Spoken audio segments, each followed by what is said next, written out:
할렐루야. 오늘 저는 여러 성도님들과 함께 하나님이 주시는 물질 풍요를 누리기 위한 성도의 삶, 이런 제목으로 함께 은혜를 나누겠습니다. 하나님이 주시는 물질 풍요를 누리고 싶으시죠? 다른 말로 쉽게 말하면 부자 되고 싶으세요? 하는 질문이죠. 자, 그런데 세상에서는 이러한 질문에 대해서 뭐라고 답하냐 하면은 부자에게 충고를 들어보십시오. 그 부자의 충고를 따라야만 합니다. 이렇게 가르치고 있어요. 그런데 이 부자들의 충고를 따른다고 다 부자가 되겠습니까? 그렇지 않다는 거죠. 자, 그래서 오늘은 우리가 어떻게 해야 실제로 하나님이 내리시는 물질 풍요를 누릴 수 있는지 먼저 기억해야 할 말씀부터 보고, 그러고 구체적인 말씀을 함께 나누고자 합니다. 자, 첫째는 예수님께서 하신 말씀인데 잘 아시죠? 보니까 예수께서 제자들에게 이르시되 내가 진실로 너희에게 이르노니 부자는 천국에 들어가기가 어려우니라. 참 심각한 말씀을 하고 계세요. 우리가 지금 물질 풍요, 즉 부자가 되는 길을 함께 나누고자 하는데 부자는 천국에 들어가기가 어렵다고 단언하셨어요.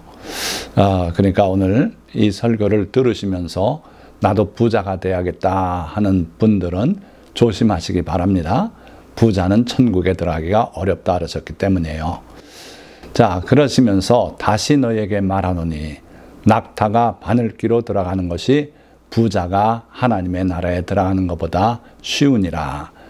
부자가 천국 가기가 얼마나 어려운지 낙타가 바늘귀로 들어가는 것보다 어렵다고 그렇게 말씀하고 있어요. 그러니까 우리가 부자가 되는 길은 위험한 길이다, 영적으로 위험한 길이다 하는 걸 명심을 하시고 바라야 될 것 같습니다. 자, 그러면 이 예수님의 가르침과 또 일맥상통하는 또 다른 말씀이 있는데 이거는 잠언에 기록된 아굴의 기도죠. 모든 성도들이 다 한다고 해도 과언이 아닌 귀한 말씀인데 나를 가난하게도 마옵시고 부하게도 마옵시고 오직 필요한 양식으로 나를 먹이시옵소서. 혹내가 배불러서 하나님을 모른다. 여호와가 누구냐 할까 하오며 혹내가 가난하여 도둑질하고 내 하나님의 이름을 욕되게 할까 두려워함이니이다. 그러니까 이 아굴은 참 지혜로운 기도를 하나님께 드리고 있어요. 그러니까 부자가 되면은 하나님을 모른다고 해서 이래서 천국에 가기가 어렵다는 예수님의 말씀이 맞는 거예요. 그런가 하면 또 가난하게 되면 어떨까? 도둑질하고 하나님의 이름을 욕되게 할까 두렵다. 그래서 오직 필요한 양식으로 먹여주십시오. 사실 우리가 평생 살면서 이 기도대로 이루어진다면 정말 복된 사람이에요. 필요한 거는 다 하나님이 공급하실 테니까. 그러니까 너무 부자도 아니고 너무 가난하게도 아니고, 그러니까 요즘 말로 하면은 중산층의 삶을 살게 해달라 하는 거죠.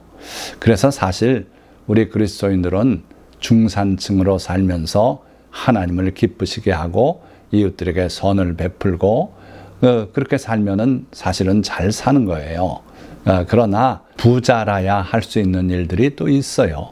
그래서 우리가 부자가 되면 할 수 있는 일이 뭐가 있는가 알고서 부자가 되려는 소망을 품어도 품고 아니면은 아예 중산층으로 살기로 결심하시든지 그러셔야 할 줄 믿습니다.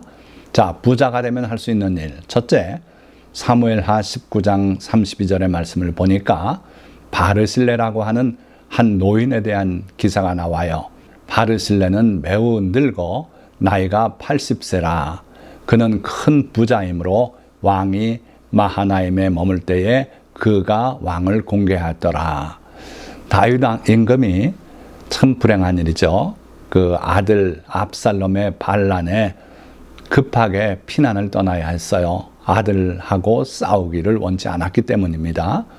자, 그래가지고 저 북쪽 마하나임까지 피신을 했는데 그 소식을 듣고 급하게 다윗 임금의 일행들을 맞으러 나온 분이 바르실레라고 하는 분이었어요.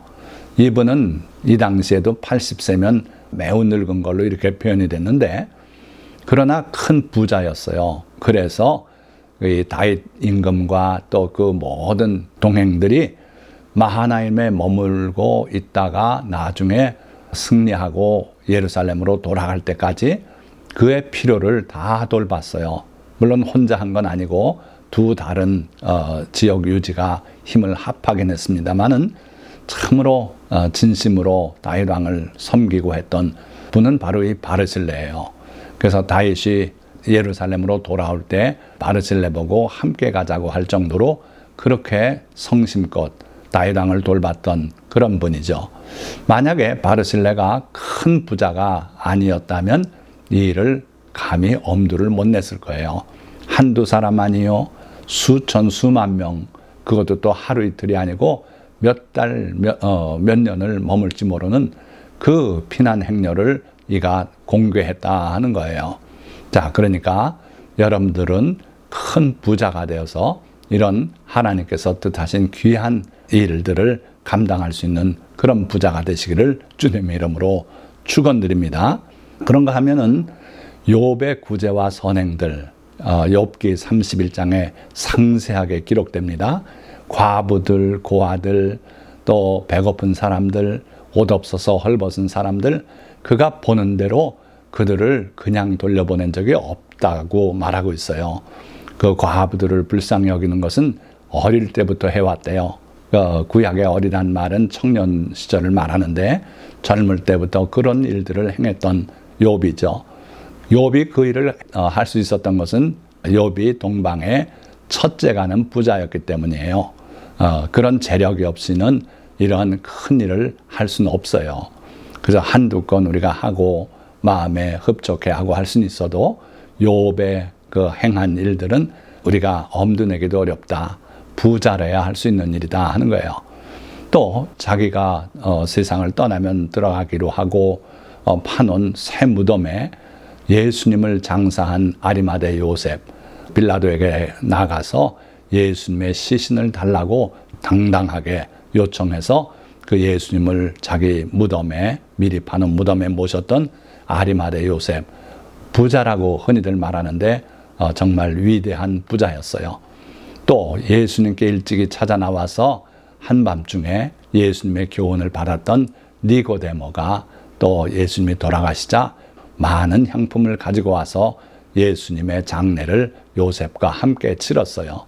요한복음이 그 사실을 기록하고 있죠. 그리고 예수님께서 본래 갈릴리 지방에 본 것이 아닙니까? 그런데 예루살렘까지 내려와서 여러 동행들이 함께하고 그렇게 하고 나중에 교회는 예루살렘에서 탄생하지 않아요? 그때 그 예수님을 섬기고 동행하는 사람들을 뒤에서 뒷바라지하고 했던 분들이 경제적으로 여유가 있었던 그러한 여인들이었어요. 이렇게 부자가 교회에 있었기 때문에 또 중요한 일들을 감당할 수 있었던 겁니다. 자, 그러니까 여러분들이 이러한 일들을 감당하고 싶은 간절한 소원이 있어서 부자가 되겠다 하면은 그건 참 아름다운 소망이고 하나님께서 또 귀히 보실 줄 믿습니다. 물론 부자는 아니더라도 힘을 다해서 주님을 섬기고 하는 그 섬김 주님이 기뻐하시고 기억하시고 상 주실 줄 믿습니다. 그러나 또 부자만이 할 수 있는 일도 있다 하는 거예요. 요즘 교회의 모습을 보면은 이 물질적 풍요에 대해서 설교를 거의 안 하십니다. 물론 매일같이 그것만 설교하는 분도 있어요. 그래서 욕먹고 그러는데 어찌됐든 물질 풍요에 대해서 그렇게 소중히 여기지 않고 설교 안 하는 분위기예요. 그러나 실제로 하나님의 약속된 모든 말씀을 잘 보시면은 물질적 풍요가 그 중에 대부분을 차지한다고 해도 과언이 아니에요. 자, 그래서 오늘 저는 부자가 되고 싶은 성도님들을 위한 하나님의 말씀을 6가지로 나눠서 소개해드리고 이 말씀을 여러분들이 귀담아 듣고 실천하여서 실제로 하나님이 쓰시는 귀한 그런 부자가 되시기를 축원드립니다. 첫째로 부자 되기에 애쓰지 말아야 해요.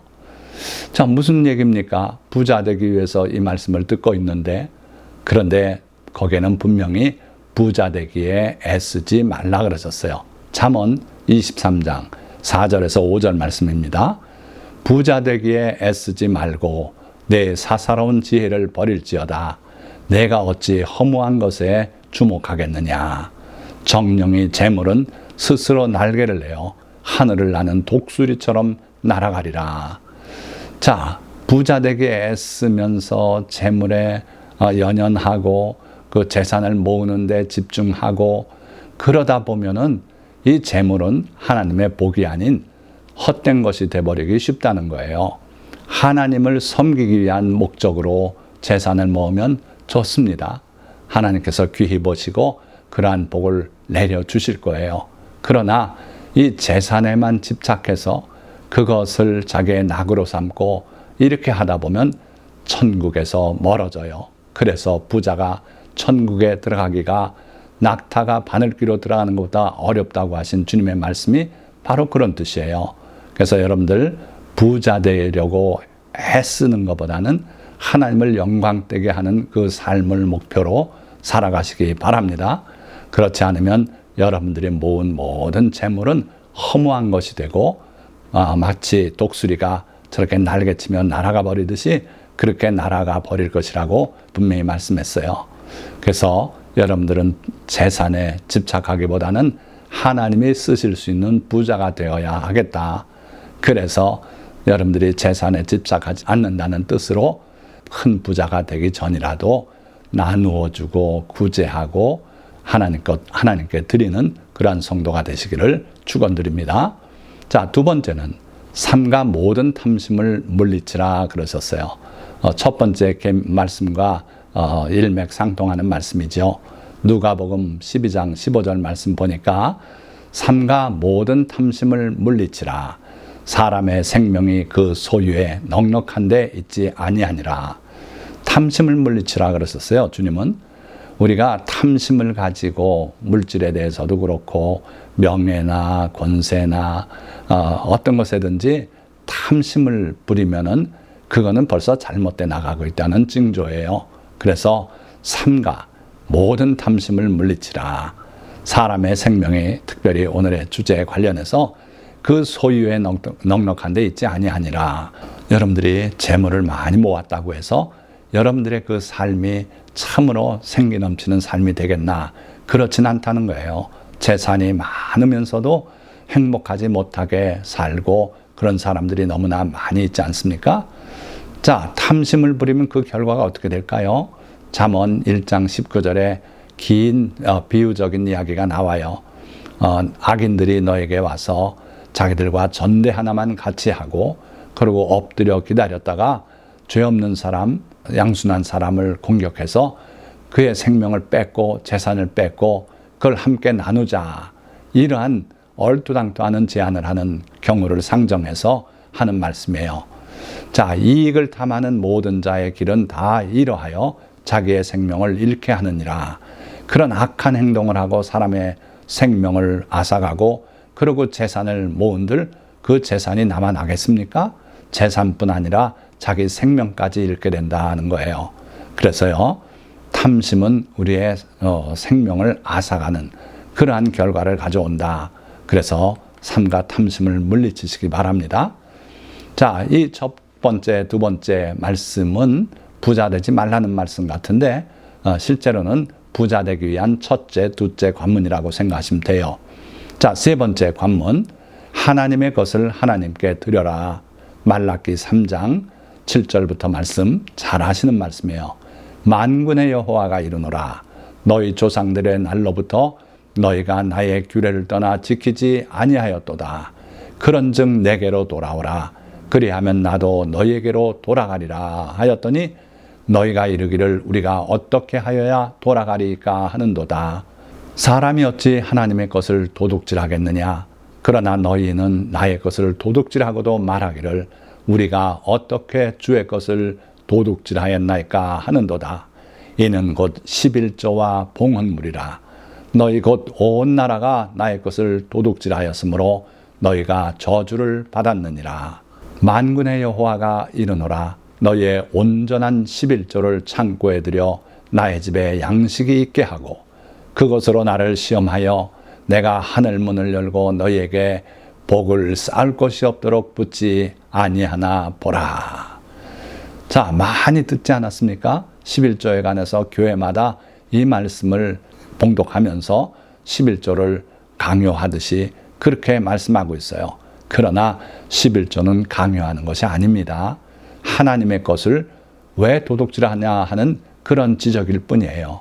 하나님께 드릴 걸 하나님께 드리는 그러한 삶이 있어야 여러분들이 부자가 될 수 있어요. 하나님께 드릴 때 하나님께서 쌓을 곳이 없도록 얼마나 많이 부어주시는지 쌓을 곳이 없도록 붙지 아니하나 보라. 하나님께서 약속을 하시되 이와 같은 귀한 약속을 하고 계세요. 그래서 부자가 되기 위해서는 하나님이 내리시는 풍요, 물질 풍요를 누리기 위해서는 하나님의 것을 하나님께 반드시 드리는 그러한 삶을 사시기 바랍니다. 자, 네 번째는 타인을 위해 보증 서지 말라.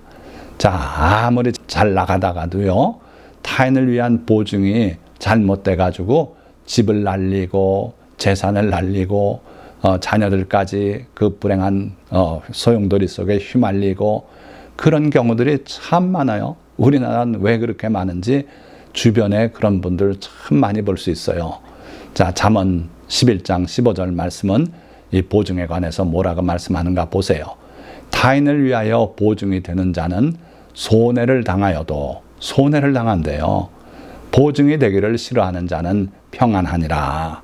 또 6장 1절에서 2절 말씀 보니까 내 아들아 내가 만일 이웃을 위하여 담보하며 타인을 위하여 보증하였으면 내 입의 말로 내가 얽혔으며 내 입의 말로 인하여 잡히게 되었느니라.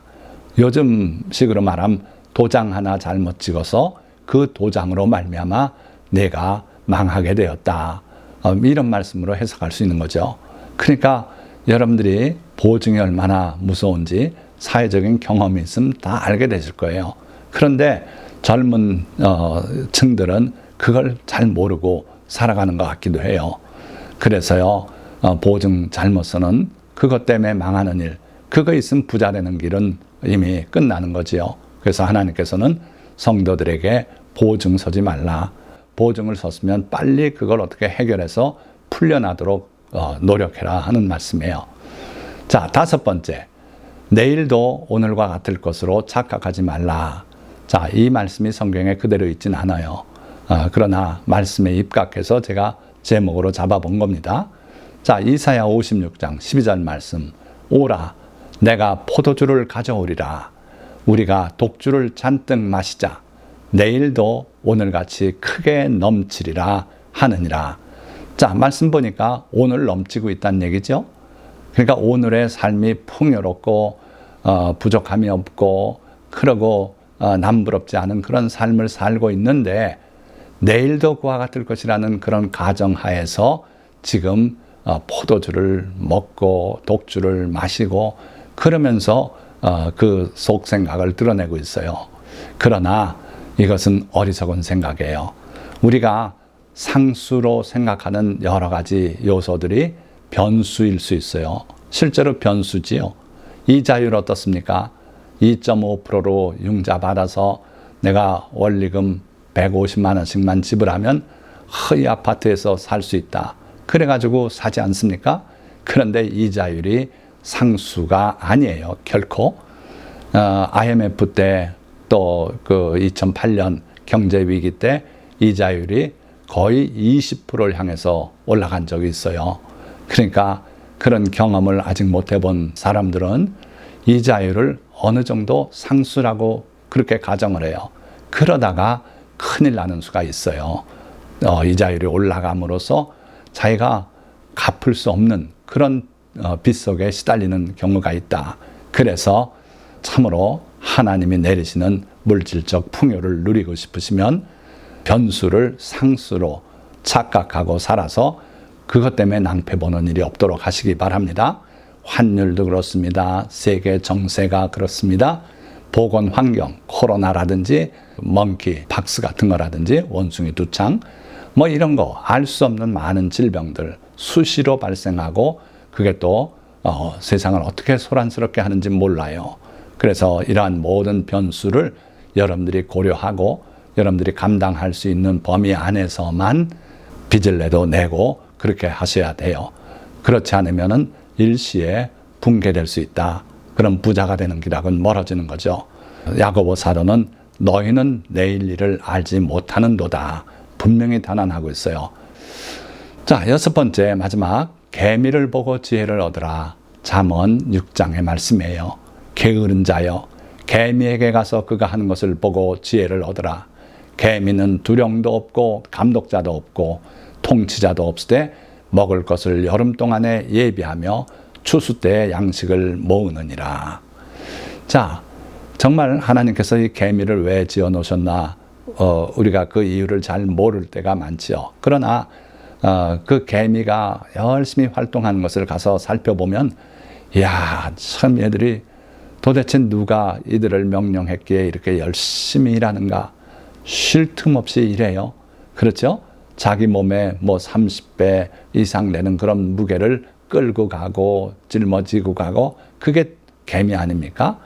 자, 그러니까 계미에게 가서 지혜를 얻으라. 부지런함, 자율적으로 행하는 이 모습을 보고 깨달으라 하는 거예요. 자, 이 사진은 잎을 잘라 모아가지고 들여서 거기에 버섯을, 곰팡이를 피워서 그 곰팡이를 먹는 개미의 모습이에요. 참 지혜롭지요. 자, 그것까지는 우리가 모르더라도 어떻든 열심히 쉬지 않고 일하고 그 양식이 있을 때 모아들이는 이 개미를 보고 배우라 하는 거죠. 그래야 부자가 될 수 있어요. 성실, 부지런함, 이게 어쩌면 부자가 되는 길의 첫 번째 관문일 수 있는 거죠. 이어서 게으른 자여 내가 어느 때까지 누워 있겠느냐, 내가 어느 때에 잠이 깨어 일어나겠느냐, 좀 더 자자 좀 더 졸자 손을 모으고 좀 더 누워있자 하면 내 빈궁이 강도같이 오며 내 곰핍이 군사같이 이르리라. 알람을 켜놓고 있다. 그거 눌러 끄고 좀 더 자고 싶고 10분만 더 있다 일어나자. 뭐 이런 적이 한두 번이 아닙니다. 뭐 다들 그렇게 살지요. 그런데 이렇게 살면 11절 빈궁이 강도같이 온대요. 곰핍이 군사같이 이른대요. 그러니까 군사가 몰려오는 것처럼 빈궁이 또 곰핍이 가난이 우리를 찾아오고 점령한다는 거예요. 이 말씀이 정말 귀감이 돼서 일어날 적이 한두 번이 아니에요. 그러니까 여러분들 부지런하고 성실하게 살아야 합니다. 그러지 않으면 부자가 되는 길 또는 하나님이 내리시고자 하는 그 물질 풍요조차도 받아누리기가 어렵다 하는 거예요. 자, 말씀을 맺겠습니다. 물질적 부에 대하여 부정적인 생각을 품고 있는 성도들이 많습니다. 그러나 하나님이 내리시는 물질적 풍요는 악이 아니라 주께서 성도들에게 약속하신 복이며 이러한 복을 받은 사람들만이 할 수 있는 귀한 일들도 많습니다. 하나님이 내리시는 이 복을 받으려면 첫째, 탐심을 버리고 둘째, 부자 되기에 애쓰지 말며 셋째, 주님의 말씀에 따라 살되 넷째, 하나님의 것을 도둑질하지 않고 하나님께 드릴 줄 알아야 하고 다섯째, 함부로 남의 빚 보증을 서지 말고 여섯째, 무엇보다 부지런하고 성실한 삶을 살아야 합니다. 이러한 성도라야 주님이 내리시는 물질적 풍요를 누리고 하나님을 영화롭게 하는 참된 부자가 될 수 있습니다. 오늘 이 설교 말씀을 들으신 모든 성도님들이 다 이와 같이 주님을 영화롭게 하는 귀한 부자, 하나님이 내리시는 풍요로운 물질적 풍요를 누리는 성도님들이 되시기를 예수 그리스도의 이름으로 축원드립니다. 기도하겠습니다.